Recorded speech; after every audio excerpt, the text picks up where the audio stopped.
U ovom 33. nastavku serijala o pravoslavnoj duhovnosti, u kome u posljednjih nekoliko delova govorimo o vrlinama hrišćanskog života, govorit ćemo o ljubavi. Najznačajnija vrlina hrišćanskog života svakako jeste ljubav. Prema rečima svetog apostola Pavla, vera i nada će prestati, bit će ispunjene i ostvarene, dok će ljubav ostati u večnosti. Ljubav je zapravo način Božijeg postojanja. Bog od večnosti postoji kao savršena zajednica tri ličnosti, Oca i Sina i Duha Svetoga. Čovek i kroz čoveka čitava tvorevina prizvana je da učestvuje u božanskom životu Svete Trojice. Upravo zbog toga je i Sin Božji postao jedan od nas. Postao je čovek, da bismo mi ljudi i kroz nas čitava tvar, sjedinjeni sa Sinom Božjim, večno postojali u božanskom životu Svete Trojice. I to kao sinovi Božji po daru Božjem, po blagodati Božjoj. Otuda sveti Jovan Bogoslov u 4. glavi svoje prve saborne poslanice poučava da je u tome ljubav što je Bog prvi zavoleo nas i poslao Sina svoga kao žrtvu pomirenja za grehe naše, te kada je Bog tako zavoleo nas, nastavlja on, i mi smo dužni ljubiti jedni druge. Mi, kaže on, ljubimo njega jer on prvi zavole nas. Dakle, čovekova zajednica sa Bogom izražava se uvek isključivo u ljubavi. Čovekova ljubav potiče od Boga. Božja ljubav je uvek prva. Naime, najpre se nama otkriva Bog, stvara ovaj svet kao delo svoje ljubavi i ne samo da ga stvara, već i dolazi u ovaj svet, postaje jedan od nas, a potom mi odgovaramo na tu ljubav prihvatajući tajnu spasenja i projavljujući ljubav prema Bogu, i to pre svega u ljubavi prema bližnjem. Kada je svet ostao u granicama smrtnosti i grešnosti, ili možemo da kažemo i kada je postao smrtan i grešan, Bog je tako zavoleo svet da je Sina svoga jedinorodnog dao, ne da sudi svetu, nego da spasi svet, kako čitamo u Evanđelju po Jovanu, 3. glavi.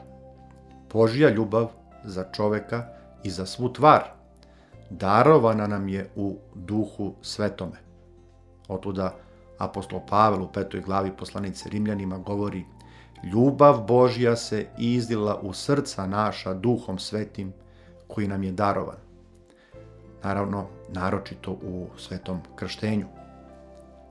Duhovno predanje crkve, kao cilj čovekovog života, vidi upravo zadobijanje Duha Svetoga. Kod jednog od velikih asketskih podvižničkih otaca crkve, kod svetog Simeona Novog Bogoslova, sam Duh Sveti se izjednačava sa ljubavlju Božjom, te kaže: sveta ljubavi, to jest sveti duše Božji, onaj ko tebe ne zna, nikada ne okusi slasti milosti tvojih, što samo živo iskustvo može dati. No, onaj ko te pozna ili ko tobom bi poznat, ni najmanje sumnje nikada imati neće. Dakle, Bog koji je ljubav sjedinjuje se sa čovekom kroz Sina svoje ljubavi. Sjedinjuje se duhom ljubavi. Živeti u toj božanskoj ljubavi jeste suština duhovnog života. U asketskom predanju crkve ljubav se određuje izrazom agape, odnosno ljubav predstavlja čin savršene, neuslovljene, slobodne dobrote radi drugog. To je najosnovnije značenje ljubavi.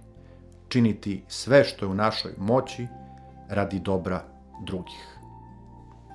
Sam Bog jeste ljubav i njegov način postojanja je, kao što smo objasnili, ljubav.